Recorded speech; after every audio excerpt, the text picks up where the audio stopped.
Hello, मैं यशिका सिंह स्वागत करती हूँ आपका इस पॉडकास्ट में। इस पॉडकास्ट में आपको मिलेगा एक यूनिक प्लेटफॉर्म जहाँ हम सीखेंगे how to score more for the board examination, specially in science subject. I would like to invite Gaurav sir, a dynamic physics teacher who brings laws of nature to life. Welcome, sir. Hello, ma'am.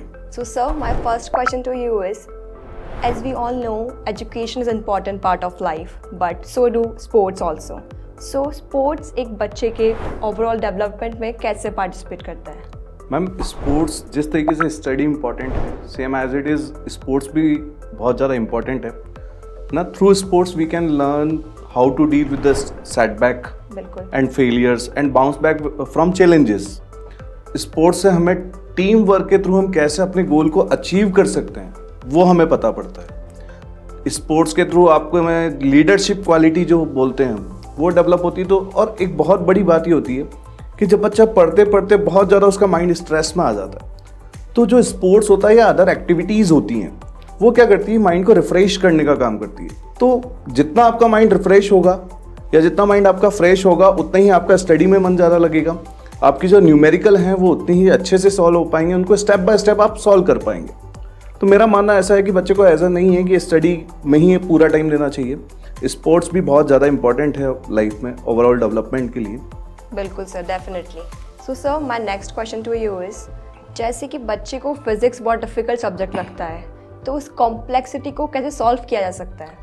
Ma'am देखिए, hard और easy या typical और easy बोले हम तो वो हमारे ऊपर डिपेंड करता है। जो हमें नहीं आता वो टिपिकल और जो हमें आता है वो इजी। डेफिनेटली। तो सबसे पहले तो बच्चे को अपने दिमाग से डर हटाना पड़ेगा कि फिजिक्स एक बहुत टिपिकल सब्जेक्ट है। जैसे मैं एक एग्जांपल दूं, आपसे पूछता हूं मैं कि जब आप छोटे थे तो आपके घर में अगर आपका कोई खिलौना गुम गया तो अंधेरे कमरे में खिलौना गुमा है, एज्यूम, ठीक है, आप सबसे पहले क्या जलाएंगे, कूलर, फैन या कुछ? सर डेफिनेटली टॉर्च यूज करूंगी मैं। वाई? सर देखने के लिए कि है कहाँ वो। नहीं, क्योंकि आपको फिजिक्स आती है, पहली चीज। बिल्कुल। क्योंकि आपको तब पता था कि light is a form of energy which create sensation of vision.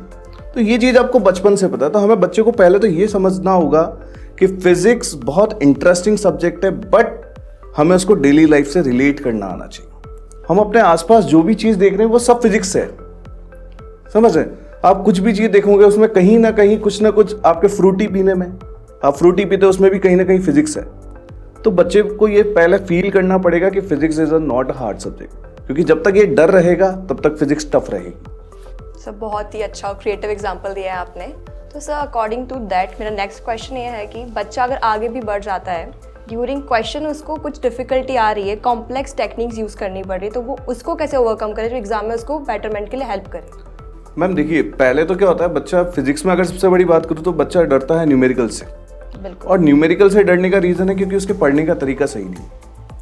बच्चा क्या करता है, पहले पूरा चैप्टर पढ़ता है फिर न्यूमेरिकल लगाता है। जबकि अगर आप कोई भी रेफरेंस बुक या कोई भी बुक उठा के देखेंगे तो उसमें एक पैटर्न होता है। पहले छोटा सा कंसेप्ट होता है, देन एग्जाम्पल होते हैं, देन एक्सरसाइज के क्वेश्चंस होते हैं। तो ये पैटर्न हर बुक में सेम मिलेगा।